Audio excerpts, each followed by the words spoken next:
नमस्कार, मी सीमाज किचनमध्ये तुम्हा सर्वांचे खूप खूप स्वागत आहे. मित्रांनो, गणेश जयंती जवळ आलेली आहे, म्हणजेच माघी गणपती जवळ आलेले आहेत. त्याला तिलकुंद चतुर्थी, विनायक चतुर्थी या नावाने सुद्धा ओळखले जाते. आणि या चतुर्थीला विशेष असा नैवेद्य केला जातो, तो म्हणजे नेहमीप्रमाणे या गणपती बाप्पाला पुरणाच्या मोदकांचा या किंवा नेहमी ज्या आपण फक्त नारळाच्या सारणापासून मोदक बनवतो त्याचा मोदक अर्पण केला जात नाही. कारण या चतुर्थीला विशेष महत्त्व आहे, कारण माघ महिन्यात येत असल्यामुळे आणि या महिन्यात आपण संक्रांतीसुद्धा साजरी करतो. आणि या जयंतीला विशेष करून तीळ आणि गूळ यापासून बनवलेल्या मोदकांचा नैवेद्य गणपती बाप्पाला दाखवला जातो. तर आज आपण यासाठी आजची आपली रेसिपी आहे, म्हणजेच तिळकुंद चतुर्थीसाठी स्पेशल बाप्पाच्या नैवेद्यासाठी आपण हे मोदक तयार केलेले आहेत. अगदी स्वादी सोपी सिंपल रेसिपी आहे आणि या मोदकांना कळ्या तुम्ही अगदी सहजपणे पाडू शकता. पारीसुद्धा जास्त तुम्हाला करायला त्रास होणार नाही. अशा पद्धतीने हे आपण मोदक सहजपणे बनवता येतील असे बनवलेले आहेत.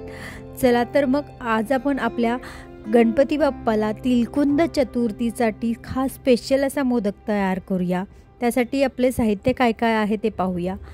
इथे कढई घेतलेली आहे. कढईमध्ये सुरुवातीला मी थोडीशी कढई गरम झाल्यानंतर याच्यामध्ये मी 3 टेबलस्पून इथे मी तीळ घेतलेले आहेत. इथे तुम्ही पॉलिश तीळ घेऊ शकता, साधे तीळ घेऊ शकता. 3 टेबलस्पून म्हणजेच 1/4 कप इथे मी तीळ घेतलेले आहेत. हे गॅस अगदी लो ठेवून आपल्याला भाजून घ्यायचे आहेत. ज्या पद्धतीने आपण लाडूसाठी आपण तीळ भाजतो त्याच पद्धतीने इथे आपल्याला हे तीळ भाजून घ्यायचे आहेत. आता तीळ भाजून झालेत. याच कढईमध्ये मी 2 टेबलस्पून इथे तूप घातलेले आहे. या तुपामध्ये सुरुवातीला मी काजू आणि बदाम बारीक कापून घेतलेले आहेत. त्याचबरोबर थोडे किशमिश देखील आहेत. हे सर्व आपण या तुपामध्ये थोडेसे परतून घेऊया.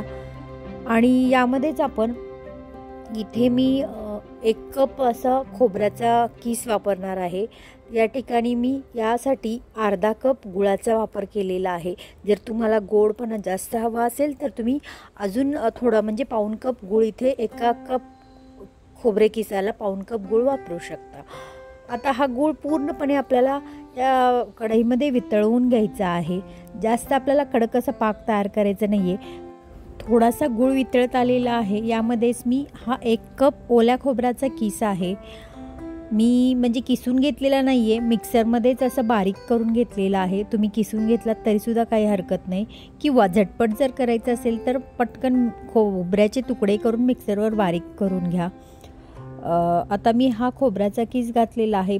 पूर्णपणे आता आपण व्यवस्थित मिक्स करून घेऊया. गूळ अगदी व्यवस्थित मिक्स होईपर्यंत आपल्याला हे परतवून घ्यायचं आहे. यामध्येच या मोदकांची चव वाढवण्यासाठी आपण इथे 1 टीस्पून वेलची पावडर घालून घेऊया. त्याचबरोबर आता आपल्याला थोडे मोदक ज्युसी पाहिजेत, म्हणजे मोदक तोडल्यानंतर थोडासा आपला त्याच्यामध्ये ओलसरपणा जाणवला पाहिजे. जास्त कोरडा असा मोदक चवीला अजिबात चांगला लागत नाही. आणि तो ज्युसी मोदक होण्यासाठी इथे मी 3 टेबलस्पून साईचा वापर केलेला आहे. या मी ते म्हणजे दुधावरची साय थोडीशी फिरवून घेतली आणि ती वापरलेली आहे. आणि जर या ठिकाणी तुम्ही फ्रेश क्रीम अमूलचं मिळतं ते जरी घातलं तरीसुद्धा चालतं. त्याचबरोबर हे सर्व व्यवस्थित मिक्स करताना सर्वात शेवटी आपण जे भाजून तीळ घेतले होते ते घालून घेतलेले आहेत. म्हणजे हे आता आपलं व्यवस्थित असं सारण मोदकाचं तयार झालेलं आहे. तुम्ही पाहू शकता आपलं सारण पूर्णपणे ड्राय करून घ्यायचं नाही आहे. थोडंसं आपल्याला ओलसरच ठेवायचं आहे. असं जर ओलसर तुम्ही ठेवलं तरच तुमचे मोदक अगदी ज्युसी तयार होणार आहेत. म्हणजे पटकन असा जर मोदक तोडला ना तर एकदम ज्युसी वाटला पाहिजे. आणि त्याची पारी म्हणाल ना तर खूपच पातळसर अशी आपल्या मोदकांची झाली पाहिजे. अशा पद्धतीने आज आपण मोदक बनवणार आहोत. तुम्हाला सुद्धा आवडेल की अशा पद्धतीने झटपट आणि अगदी सहजरित्या करता येणारे हे उकडीचे मोदक असणार आहेत. आता आपलं हे सारण तर रेडी झालेलं आहे. मस्त कलर पहा, अगदी एकजीव व्यवस्थित तयार झालेला आहे. आता हे आपण थोडं थंड होण्यासाठी असंच ठेवून देऊया. गॅसची आच मी बंद केलेली आहे. आता हे आपण असंच साईडला थंड होण्यासाठी ठेवूया. सारण थंड होत आहे तोपर्यंत आपण याची मोदकासाठी उकड तयार करून घ्यायची आहे। यासाठी मी एक वाटीचा अंदाज घेतलेला आहे, त्याच वाटीने मी पाणी घेतलेलं आहे, म्हणजे ज्या वाटीने पीठ घेतले त्याच वाटीने मी पाणी घेतलेलं आहे। थोडंसं गळवट असं पूर्णपणे भरून असं पाणी घेतलेलं नाही, पाऊण कपापेक्षा थोडंसं जास्त।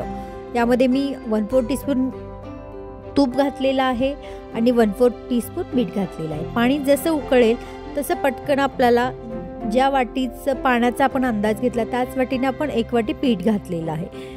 पाणी उकळल्यानंतर लगेच पीठ घालून असं एकजीव असं हलवून घ्यायचं आहे आणि थोडा वेळ 5 मिनिट आपण झाकून ठेवून द्यायचं आहे। गॅसची आच एकदमच लो ठेवायची। आता आपली उकड देखील तयार झालेली आहे।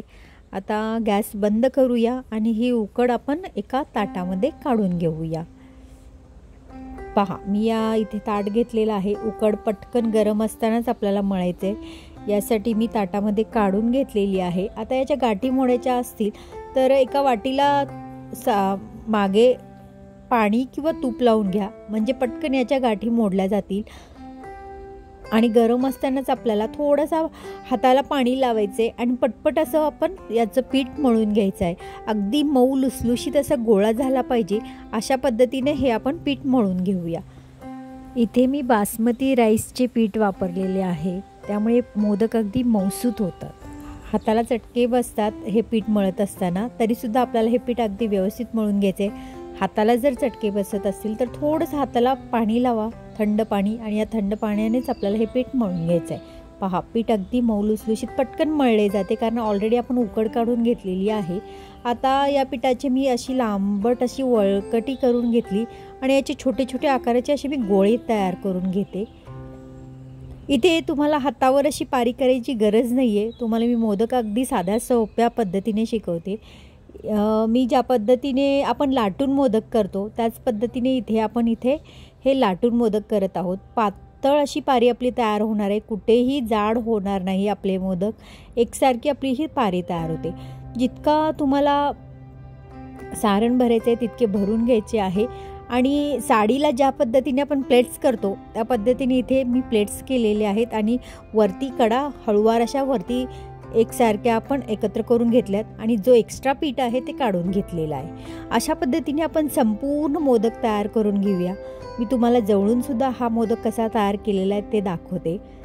प्लेट्स करून घ्यायचे अशा ज्या पद्धतीने बघा, पटपट पटपट असे हे मोदक तयार होतात, अजिबात वेळ लागत नाही या मोदकांना। आणि वरचे एक्स्ट्रा पीठ आहे ना ते काढून घ्यायचं आहे, म्हणजे आपल्या मोदकाला अजिबात असं पीठ असं लागणार नाही आणि त्याची पारीसुद्धा एकदम पातळ। तुम्ही पहा, आतील सारण पूर्णपणे अगदी त्याचा कलर दिसतोय। आता हे आपण 10 मिनिटासाठी आपले मोदक तयार झालेत, 10 मिनिटासाठी आपण हे उकडवून घेऊया। हळदीच्या पानामधील मोदक सुद्धा खूप छान लागतात। पहा, आता आपले मोदक तयार झालेत, आपण एका ताटामध्ये काढून घेतलेत। या मोदकावर आपण तूप घालून घेऊया। मी मोदक गरम आहेत त्यामुळे तूप असं घट्ट होतं तेच घातलेलं आहे, ते आपोआपच आता वितळवून पूर्ण मोदकावर पसरेल। मग मित्रांनो, माझी आजची रेसिपी जर तुम्हाला नक्कीच आवडली असेल तर तुम्ही सुद्धा अशा पद्धतीने करून पहा आणि गणपती बाप्पाला या गणेश जयंतीला तुम्ही अशा पद्धतीने नैवेद्य तयार करा। तसेच माझी रेसिपी जर तुम्हाला खरंच आवडली असेल तर व्हिडिओला नक्की लाईक करा, शेअर करा, सबस्क्राईब करा। आपण पुन्हा भेटूया गणेश जयंतीच्या थाळीसोबत। तोपर्यंत स्वस्त खा, मस्त रहा आणि नेहमीच आनंदी रहा। तुम्ही माझी रेसिपी पाहिल्याबद्दल धन्यवाद।